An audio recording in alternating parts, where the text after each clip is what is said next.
شعر دی خیرجان صاحب چې سوچ شعور اجتماعي را بیدار شوی نه وي صرف کتاب زمونږ د امن ثبوت نشي کېدی مونږ نړیوال ته په اتڼ باندې باور ورکوو ډول او رباب زمونږ د امن ثبوت نشي کېدی نه مې مقصد راته معلوم او نه منزل معلوم دی د قافلې سره مزل کوم پوښتنه نه کړم او ما ترېنه کور ته چېرته لپه غنم وړي نه دي ما ترېنه کور ته چېرته لپه غنم وړي نه دي تمامه ورځ پردي غوبل کوم پوښتنه نه کړم. ډېر عالی دی صاحب صاحب اکثر چې ستاسو شعرونه اورم نو پکې د اتحاد او اتفاق کیسې ډېرې رادرومي. څه ګڼئ د ستاسو په نظر کې چې د پښتنو یوازینۍ هغه کومه لاره ده چې په هغې کې اتفاق وشي او پښتانه سره یو شي؟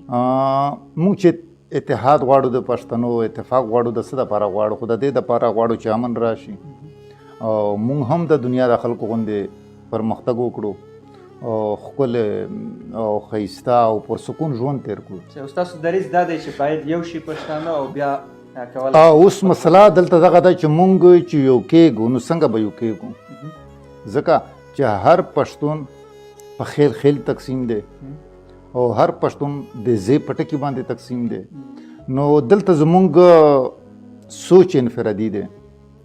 هر کله چې اجتماعي سوچ د پښتون په سر کې په دماغ کې ورپرېوځي نو انشاءالله بیا دا دومره ګرانه خبره نه ده زمونږ اتحاد د اتحاد نه وروسته زمونږ د پرمختګ لارې او زموږ دپاره د پرمختګ وسیلې نو انشاءالله چې بیا به پښتون پرمختګ کوي خو چې اجتماعي سوچ خپل کړي او انفرادي سوچ د سر او د دماغو نه وباسي. صحیح زاهب صاحب غواړو چې لیدونکو سره نور څه غزل او نظمونه هم شریکي بلا خوند وکړي. مننه قاتل مې لاس په مرۍ ایښي دي زه غږ نه کوم دا چې د صبر انتها ده که بې حسه یمه د حشر وروسته پرېږدوم د خپلو وینو حساب دا چې رښتیا کامل مومن یم که بې وسه یم د غرونه مو زلمي راشي په ښار کې رانه ورک شي په سپینه رڼا ورځ په ډک بازار کې رانه ورک شي په پټه خولې کور ته جنازه پر اوږو اخلو قاتل یې هم په 2 قدمه لار کې رانه ورک شي.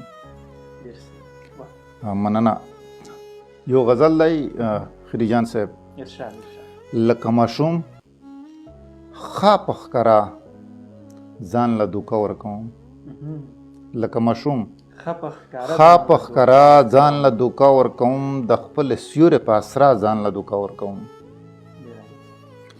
او شعر دی چې غلام سترګې غړوم د ابدالي په تمه غلام سترګې غړوم د ابدالي په تمه د ازادۍ کوم ناره ځان له دوکه ورکوم.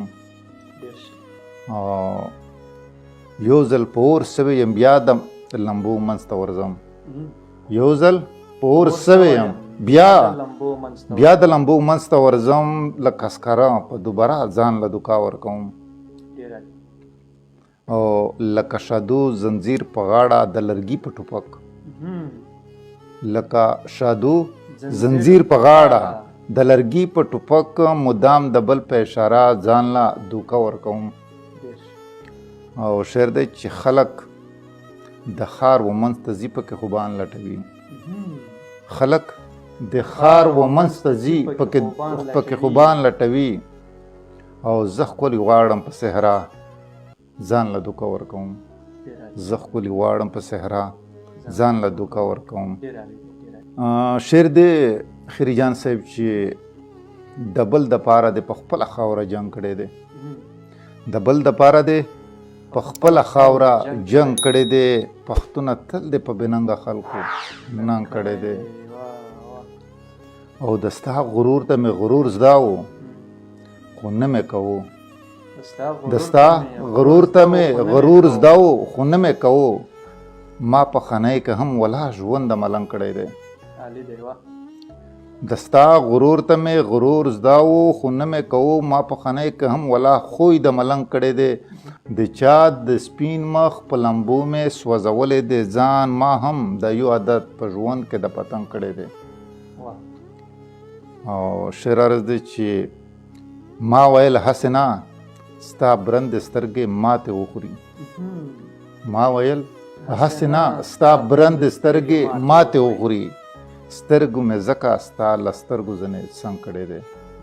سترګو مې ځکه ستا له سترګو ځنې څنګ کړی دی. او بل شعر دی چې د سحر باده چې ورځې دا ورته وایه فقط چې یادولی بس نور جنان ته څه ولیکم. د سحر باده چې ورځې دا ورته وایه فقط چې یادولی بس نور جنان ته څه ولیکم. د ړندو خار دی دیوالونو ته حیران ولاړ یم.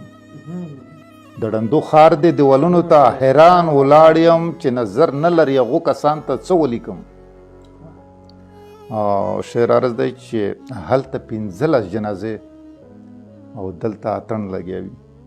هلته 15 جنازې دلته اتڼ لګیا وي. په داسې حال کې د وطن ځوانان ته څه ولیکم. هلته 15 جنازې دلته اتڼ لګیا وي. په داسې حال کې د وطن ځوانان ته څه ولیکم. وطن مو لوټې لوټې پروت او زه سلامت پاتې یم. وطن مې لوټې لوټې پروت زه سلامت پاتې یم. اوس د تاریخ پر پاڼه خپل بچیان ته څه ولیکم. او په شور د توپو هم بیدار نشول خوبونه کوي. په شور د توپو هم بیدار نشول خوبونه کوي. په خپل غزل کې مې ویده یاران ته څه ولیکم. زاهد صاحب اخرنی غزل درڅخه اورو، بیا به اجازه درکوو نور وخت نیسو. مننه خیرجان صاحب. شعر دی چې ځکه غلام یمه ما ځکه ځان آزاد نه کړلو. ځکه غلام یمه ما ځکه ځان آزاد نه کړلو. سره د دې چې قتلېدم ما فریاد نه کړلو. او ځکه الزام ځکه فتوا را باندې ولګېده. ځکه الزام ځکه فتوا را باندې ولګېده چې ما وطن ته امن غوښتو ما برباد نه کړلو. او ځکه ملګرو د محفل نه را بهر کړم زه. ځکه ملګرو د محفل نه را بهر کړم زه چې ما به ذکر د کتاب کړو ما فساد نه کړلو. او اخري شعر دی چې لاس مې خالي و ګنې نوره څه کم عقل نه و. لاس مې خالي و ګنې نوره څه کم عقل نه و. ځکه په کلي کې پر ما چا اعتماد نه کړلو. ځکه په کلي کې پر ما چا اعتماد نه کړلو. مننه.